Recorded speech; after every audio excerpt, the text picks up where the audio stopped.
let's talk about all of this with political commentator Lesiba Tefu, who's joining us from our Pretoria studios tonight.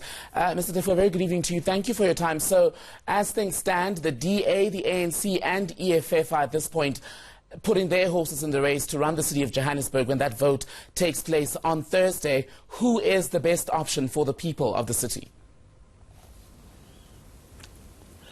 Well, the people decided to give the city to the DA in a sense with the coalition that it had, and they've done so well for me to the extent possible.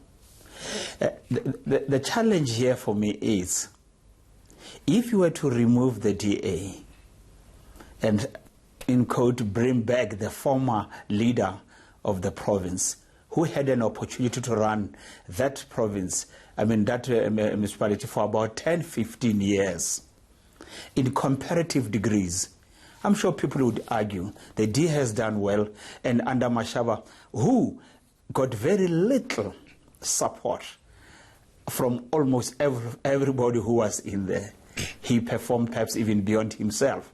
So if it is about delivery, it's about the electorate, if indeed it's about people putting people first, I would argue that maybe it's better to continue with the one that has been doing well for you. But as you say that, Professor Tefu, in his resignation, Herman Mashaba said that he got resistance from the very same Democratic Alliance as far as pro-poor policies are concerned in the running of the city, and that is crucial in a country such as South Africa where the majority are poor. So should the plight of the poor be seen then as in danger if the DA continues without a Herman Mashaba who says that was the interest that he had at heart?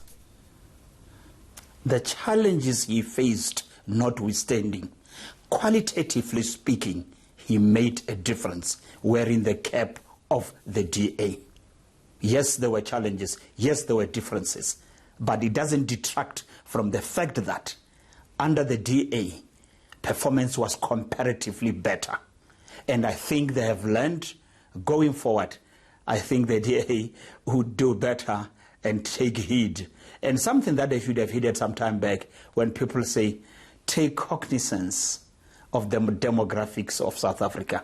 Take cognizance of the politics that says there is still a sizable chunk of the society that needs to be alleviated from the position in which it finds itself.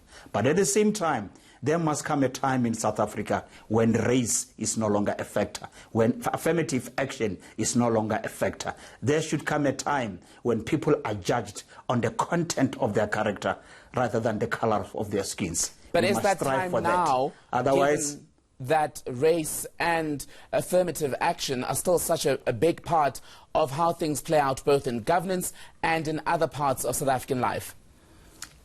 If we don't start now, we'll perish together as fools. If we don't start now, we'll end up with a country that is dysfunctional. Serious sacrifices have to be made. Bold decisions have to be taken. Somewhere we must make a start. Okay, so the ANC has had a turn to run Johannesburg. It did so for years, eventually losing that support in 2016, and the DA was able to cobble together a coalition that introduced Herman Mashaba, who of course came from business, became a politician.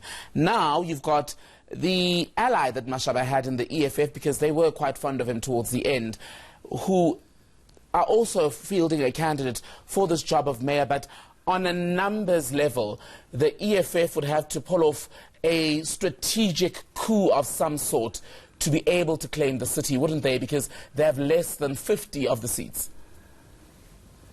Unfortunately, you and I are talking numbers.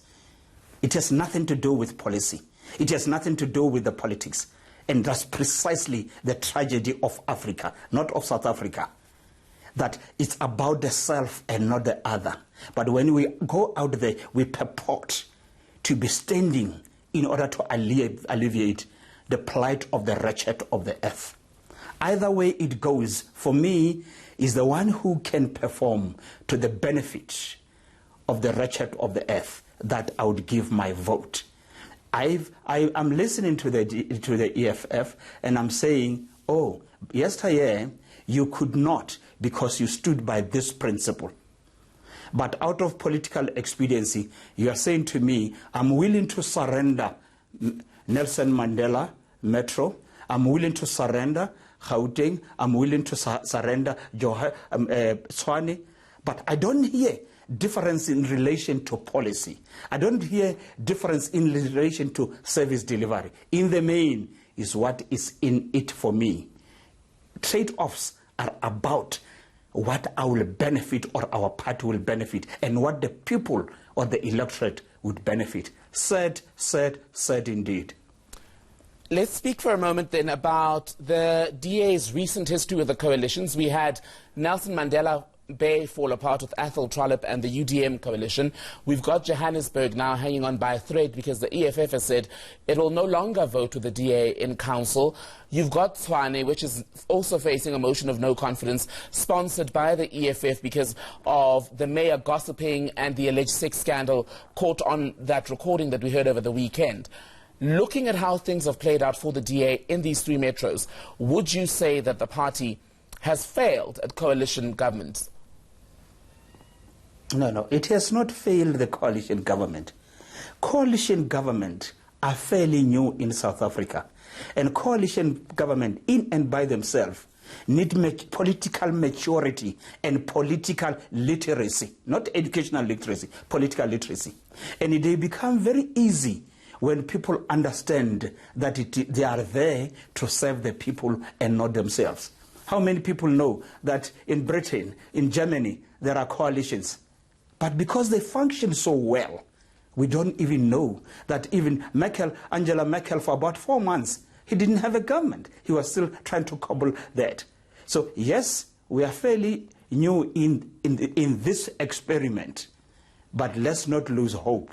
As long as there is a political will and the people who are out there are there to serve the people, it is possible, it is doable.